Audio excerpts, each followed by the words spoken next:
श्री शिवाय नमस्ते धर्म। हम सबको बताइए कि आज है 3 मार्च यानी कि सोमवार की चतुर्थी तिथि का बहुत विशेष सा दिन। देखो, आज रात में अपने या शिव को नाम की या तो माँ पार्वती के नाम की एक दीपक आपको अपने घर पे चावल के दाने के साथ लगा दिए तो यकीन मानिए कि आपकी पूरी फैमिली, पूरा परिवार खुश रहेगा। और सबसे ज़्यादा जो अच्छी बात यह है कि आप सभी को इस उपाय के लिए कहीं भी जाने की ज़रूर की आवश्यकता नहीं है आप सभी को इस उपाय के लिए कहीं भी जाने की कोई आवश्यकता नहीं है। अपने घर के अंदर ही आप इस उपाय को कर सकते हैं। तो बड़ा ही अलग सा बहुत प्यार सा उपाय है, बट इस उपाय को सुबह के टाइम पे नहीं करना है। इस चीज़ का ध्यान रखिएगा, ठीक है। यहाँ पे हमने पहले ही करो कि आपको कौन सा पेड़ लेना है। समी का पेड़ लेना है। समी का जो भगवान गणेश है ना, किसका दिन है? भगवान गणेश का। तो भगवान गणेश के 3 चीज़ें बहुत ज़्यादा प्रिय है। एक तो उनको समी का पत्ता बहुत ज़्यादा प्रिय है, दूसरा उनको जो दूर्वा होती है वो बहुत ज़्यादा प्रिय है, तीसरा उनको जो मूंग के दाने होते हैं वो प्रिय है। आपको यह नियम कहता है कि हमें एक समी का पत्ता आप मान लेते हैं कि समी का पत्ता आपको नहीं मिल पाता है तो आप चावल के भी दाना ले सकते हैं, ठीक है। तो चावल का दाना भी ले सकते हैं। क्या करना, आपको एक दिया लेना है। अब यहाँ पर आपके पास में 2 ऑप्शन होते हैं। दीपक हमें लगाना एक ही है, एक ही लोग के नाम से लगाना है। अब आपके जो इच्छा हो वो दीपक लगा सकते हैं। या तो आज के दिन आप दीपक लगाओ भगवान शिव के नाम की, या तो आप के दिन लगाओगे दीपक माँ पार्वती के नाम की। मैं इसलिए कह रहा हूँ कि आप जब अलग दीपक लगाना एक ही है, तो अगर आप भगवान शिव के नाम के दीपक आप प्रज्वलित करना चाहते हैं तो कौन सी बत्ती लगेगी? गोल बत्ती लगेगी। बात समझ में आई? लेकिन अगर आप वहीं पे माँ पार्वती के नाम के दीपक लगाना चाहते हो तो बत्ती कौन सी लगेगी? लंबी बत्ती। अब मैं ये नहीं कहूँगा गोल लगाओ लंबी लगाओ, लेकिन आपको लगाना एक ही दीपक में जिसका मन करता हो। आप भगवान शिव के नाम के लगाओ तो गोल बत्ती लगाना, आप माँ पार्वती के नाम के लगाने तो लंबी बत्ती लगा लेना। तो फिर आपको इस दीपक के अंदर डालोगे क्या? अब जलाओ तो भले कोई सा दिया, लेकिन दीपक के अंदर आपको घी ही डालना है, ठीक है। घी डालना है दोनों दीपक में। अगर इस दोनों में से जो एक सी पार्वती या दोनों जो भी लगाओगे उसके अंदर घी ही डालना है। दिन किसका है? भगवान गणेश का। और भगवान गणेश कौन है? भोलेनाथ के माँ सती के पुत्र है। और इन्हीं के सामने हम सभी लोग को जो समी का पत्ता मैंने आपको दिखाया, ये चावल का दाना मैंने आपको बताया, वो पहले भगवान गणेश के पास में रखेंगे। इसी समी के पत्ते के ऊपर चावल के दाने के ऊपर जो आपके पास में दीपक है, या तो आपकी मर्जी हो गोल बत्ती का भगवान शिव का लगाना हो तो वो लगा सकते हो। आपकी मर्जी है माँ सती का लगाना चाहते हो तो माँ सती की लगा लो। मैं क्या कर रहा हूँ, मैं गोल बत्ती का दिया लगा रहा हूँ तो आप भी गोल बत्ती का, ऐसा नहीं है, आप भी गोल बत्ती का लगाओ। कोई सा भी आपकी मर्जी है, तो आप लंबी या गोल बत्ती लगा सकते हो।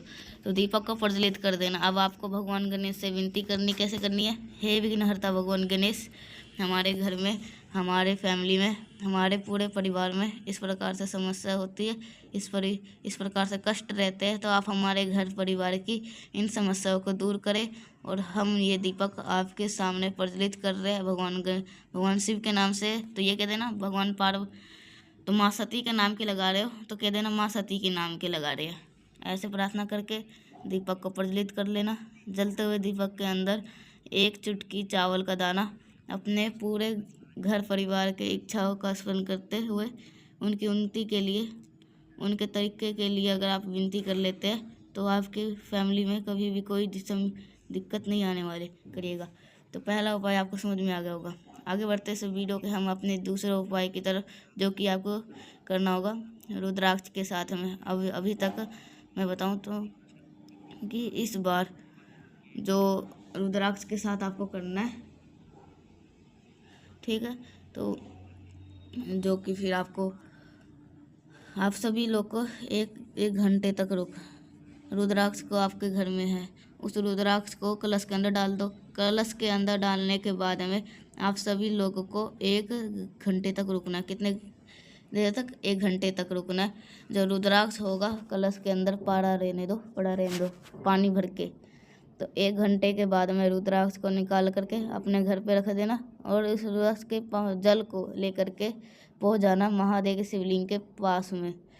अब यहाँ पर एक नाम लिखने जा रहा हूँ, उस नाम को बोलने जा रहा हूँ जो कि आप समझिएगा। आज सोमवार का दिन है तो किसका स्मरण करना है? सोमेश्वर महादेव, क्या ठीक है, सोमेश्वर महादेव के नाम से आप सभी को रुद्राक्ष का जल महादेव के शिवलिंग के ऊपर चढ़ाएंगे और यही जल बहता हुआ जलाधार से नीचे गिरेगा। जो भी व्यक्ति परेशान है इस जल का थोड़ा सा आचमन ले जा करके अगर उस व्यक्ति को डाल देते हैं तो वो व्यक्ति धीरे धीरे करके उसके टेंशन से दूर होंगे। वो इंसान अगर डिप्रेशन में जा रहा होगा तो वो डिप्रेशन से दूर होगा।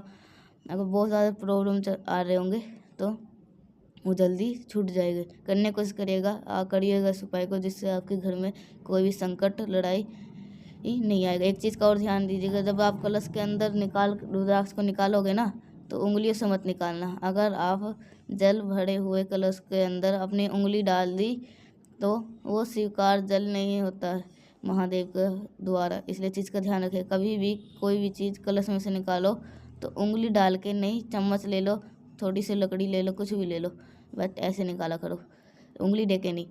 तो अब यहाँ पे हमने 2 उपाय की बात कर लिए। आगे बढ़ते इस वीडियो के हम अपने तीसरे उपाय की तरफ। और जो ये तीसरा उपाय है ये स्पेशली है रोग बीमारी के लिए। किसके लिए? रोग बीमारी के लिए। जैसे आज के टाइम पे लोगों का खान पीन ऐसा हो गया है कि किसी का पेट निकल रहा है, किसी का पेट खराब रहता है, किसी को खाना नहीं पचता है, या फिर ऐसी दिक्कत आज के टाइम पे आ रही है। तो लोगों का सर बहुत दर्द कर रहा है। ये आज के टाइम पे ट्रेंडिंग चल रहा है, सर दर्द और कमर दर्द। जितना भी स्त्री होती है उनको कमर दर्द की प्रॉब्लम होती है और ज़्यादा पुरुषों को सर दर्द की प्रॉब्लम होती है। तो आप किसी भी प्रकार का रोग है तो उस उपाय को करिएगा। एक आपको बेलपत्र, जो कहीं से कटी पिटी ना हो, बेलपत्र लीजिएगा।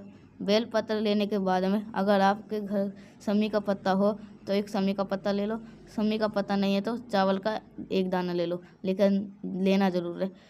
समी का पत्ता आप आसानी से अवेलेबल हो, चाहे आप समी का पत्ता ले आओ या आपने चावल का दाना ले आओ। सबसे पहले जिस स्थान पे आप जल नीचे गिरता है आपको उसी चीज़ को पहले वहाँ पे संपित करना है। एक नाम आपको यहाँ पे और बताने जा रहा हूँ जो कि आपको समझ में आ गया होगा। सबसे पहली बार आपको सुन रहे होंगे। मैंने कई बार ही बनाई है इस नाम को, आपको मैंने बताया। मणिभद्र भगवान के सुन करके आप सभी को लोग को जो बेलपत्र है वो भोले शंकर के शिवलिंग पे ऊपर चढ़ा देना है, कुछ इस प्रकार से जैसे ये थंबनेल में चढ़ा हुआ है। तो अगर आप चढ़ाओगे तो जो भी व्यक्ति परेशान रहता है मनन करना, विनती करने के बाद में औषधि मांग करके इस बेलपत्र को उठा लेंगे। क्या मांग करके? औषधि मांग करके इसे ले करके अपने घर पे जाएंगे। इस बेलपत्र का सेवन हम हफ्ते में 1 बार करेंगे, डेली नहीं करना है, हफ्ते में सिर्फ 1 बार करना है। मणिभद्र का नाम ले करके अगर आप बेलपत्र का सेवन अगर आप कर लेते हैं तो आपको जो भी दर्द वगैरह की समस्या है, आपके सर दर्द की होगी तो वो धीरे धीरे करके ख़त्म जरूर हो जाएगी। तो यहाँ पर हमने बात कर ली अपने 3 उपाय की। आगे बढ़ते से वीडियो को हम सबसे आखिरी बहुत प्यार से उपाय की, लेकिन जल्दी से करिए वीडियो को लाइक। जिसने अपने चैनल को सब्सक्राइब नहीं किया तो मैं बार बार कह रहा हूँ तो चैनल को ज़रूर करिएगा सब्सक्राइब। तब जैसे ही शहद आपको ये उपाय किसके लिए होगा? ग्रोथ के लिए। जैसे कि आज के टाइम पे ये चीज़ देखी गई है कि घर परिवार में क्रोध बहुत ज़्यादा करते हैं, तो ज़्यादा नहीं, सिर्फ थोड़ा सा शहद लीजिएगा। शहद लेने के साथ में ही एक बेलपत्र लेंगे और शहद को बेलपत्र के बड़े वाले पत्ते के ऊपर लगा देंगे। और जो भी व्यक्ति क्रोध करता है उस व्यक्ति का नाम और गोत्र बोल करके और कुंदकेश्वर महादेव के नाम से शहद वाली बेलपत्र को जो भी व्यक्ति अपने घर के अंदर जो महादेव के शिवलिंग हो वहाँ तक अगर आप संपित कर देता है तो उनके घर के परिवार में कभी भी कोई भी क्लेश नहीं करते, कभी कोई क्रोध नहीं करते, कभी गुस्सा नहीं करते। कोशिश तो मुझे उम्मीद है हर एक चीज़ आपको ऐसे समझ में आ गई होंगी। तो आपको वीडियो पसंद है तो तो लाइक करिएगा। कुछ पूछना है, नहीं समझ में आया, नीचे कमेंट सेक्शन में पूछ सकते हैं। और मेरे जितने भी आवाज़ मेरी पहली बार सुन रहे हैं तो चैनल को ज़रूर से सब्सक्राइब करिएगा। अगर आपको कुछ समझ में नहीं आया तो आप कमेंट के नीचे भी आप सभी लोग कमेंट में भेज सकते हैं कि हमें ये समझ में नहीं आया तो हम बता देंगे वापस। तो मिलते हैं नेक्स्ट पैसा, तब तक के लिए श्री शिवाय नमस्तुभ्यम।